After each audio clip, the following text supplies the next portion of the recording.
Hey Virgo, Ali from Indigo Ascension. Welcome to your weekly quick read for the week beginning November 23 through to the 29th. We have a couple of important transits this week. The first being Neptune goes direct in Pisces on the 29th after being in retrograde since June. We also have a full moon lunar eclipse in Gemini on the 30th. Yes, I'm including this because we'll be feeling those energies strongly. Now, the story these two placements and transits tell takes us back to June, about how far we have come in the realms of connection, intimacy, love beliefs, what drives us in these areas of life. And certainly how we make love is how we make money.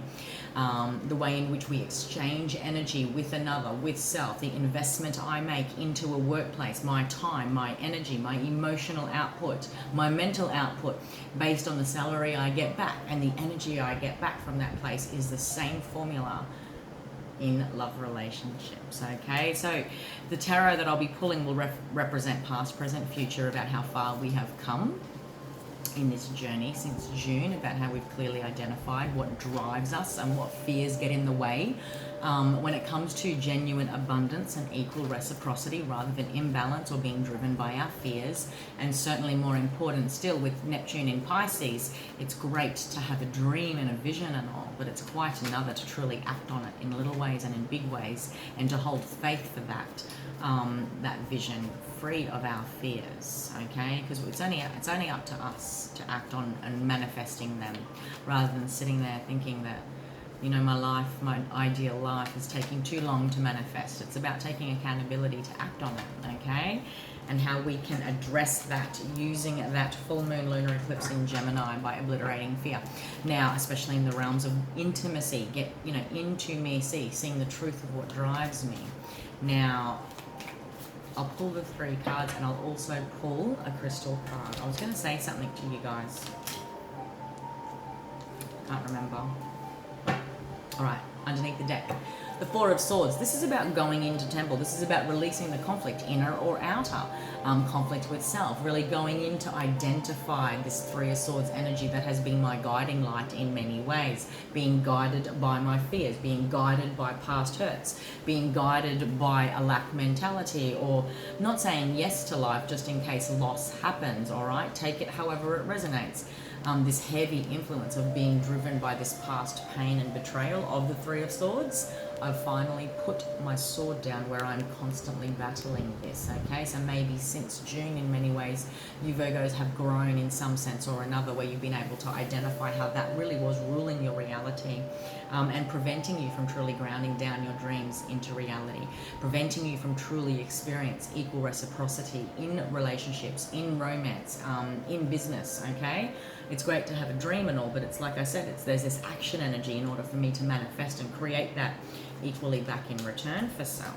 The King of Wands has shown up, as well as the 2 of Wands and the Knight of Wands. This is about an exciting energy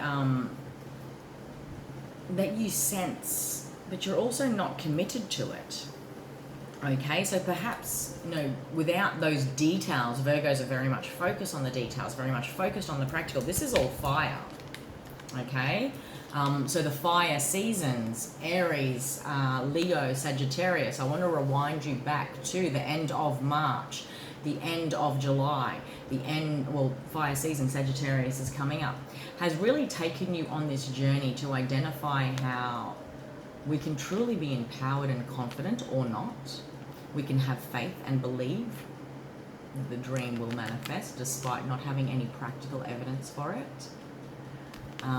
We can also be we could also be acting in impulse. We could be non-committal to the greater story, the greater path, or not even have a clear connection to it. The Knight of Wands is a non-committal energy. It's very passionate and exciting, but it's also a fire that fizzles out very, very quickly. It's not sustainable. The 2 of Wands encourages us to have faith in what will manifest, because the 3 of Wands is the manifestation of that. So how do you sit in those moments when you haven't manifested the reality of your dream, your ideal, your exchange? What do you do about getting that energy moving? And if it's an energy that demands you to be patient, how do you hold space for that? Are you impatient? Are you non-committed then to the final sustained path of the greater dream? How quickly do you drop the ball based on your interest now being elsewhere? Okay? how you lose focus, and how that ultimately affects your overall confidence. The King of Wands is a very different energy to the Knight of Wands. Don't get me wrong. He's learned a lot in order to get there. He knows how temporary satisfaction of life will only take us so far. And it fuels our attention, you know, our confidence for a little while, and it's great to feel excited by life, by approval, by acceptance, by attention, whatever the case may be, by an opportunity. But how long does that last? There was something here you weren't sensing about, you know, this could certainly be in the realms of love and heartbreak or feeling betrayed by life. There's this Three of Swords being suspended here. There was something here about unequal exchange of energy, being excited by that, being driven by that, waiting for something to manifest that never manifested. That could certainly be in the realms of love, and how that ultimately was impacting your self-confidence and feeling genuine, because this journey for you has always been about getting to the heart of what makes you feel confident. It's great to have attention. It's great to have temporary excitement, but that is not sustainable. It's about this unseen energy that ultimately wasn't being addressed. And I feel like it strongly believes into, like I'm connecting into Virgos that are like, there is a deeper belief that I can't manifest my ideal reality. And like it's this clearing of getting really through the times in life that life broke your heart, connections broke your heart, life disappointed you, and ultimately being driven by that. When did you decide, like, you know, the Four of Swords is not always, there's a light and shadow to each card. Like, if I was holding that sword, I'm still driven to put my own boundaries down, to still be driven by my dreams, you know, but there's this defeatist energy in this too, where I'm defeated in the sense that I just believe life will continually break my heart. I will be heartbroken, so I'll only commit on the surface. Does that make sense? That dream will never manifest for me because I'll only be heartbroken is what I'm feeling here. Something really had to be brought into balance, Virgo. And there's this over sense of focus on loss, okay? With the Five of Cups, it's emotional, yes, but it's not as heavy as the Eight of Cups, okay? He is only focused on the negative, on what was lost. He cannot for the life of him see the Two Cups behind him, which represents an opportunity to start again, a new offer, new relationship, new chances at love, life, the bridge, the water, yeah? I cannot enter the same river twice. I feel like I'm connecting to Virgos that are stuck in the past here, that were ultimately in this repeat of karmic patterning where you were driven by this, not just lack mentality, but emotional, like FOMO. I mentioned it in another reading, I don't know whose it was, a fear of missing out.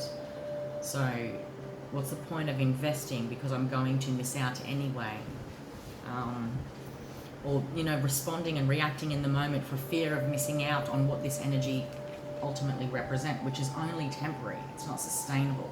And this energy is about building that within, okay? Because we have to have faith. What does faith mean to you? As far as faith in the bigger vision, there's some clarity here. Wow, you've got the Queen of Wands now. The Queen to the King of Wands is about balancing divine and feminine and masculine energies within, okay? Some strong clarity around divine partnership. But this couple, this is a very confident couple. They're entrepreneurs. They create. They're creatives, okay? There's growth energy here with the 4, 5, and 6. All right. There's been a big journey. You guys have been on a massive healing journey, and maybe back in June, you ultimately held yourself back a lot, and it was quite habitual, quite ingrained in your patterning and your beliefs and your fears. And like I said, it's great to have a dream, but it's something else entirely to act on it. Like where you're heading, where you're going, the scales have balanced. Something has been brought into balance. Karma has balanced, is balancing, where you have not only graduated from this energy, but it's this energy now. It's the King and Queen of Wands and the Sun, okay? This is abundance. This is the sun shines for you. This is deep sense of life force and clarity, and certainly a strong imbued sense of confidence in self and path. All right, I've talked enough. Let's pull a crystal card for you guys.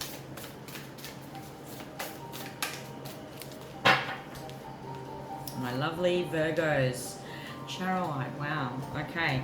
Psychic power, transmutation, which is deep healing. intuition, all right? This is a very spiritual and powerful stone. Its deep violet hues relates to the highest vibrationary chakra.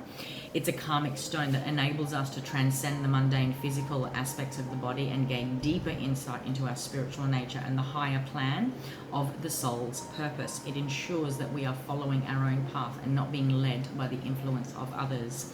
Drawing this card signifies you are ready to access your deeper inner wisdom, Virgo, and bring it into your everyday life. You are about to embark on a period of growth and transformation in all areas, which is what this represents.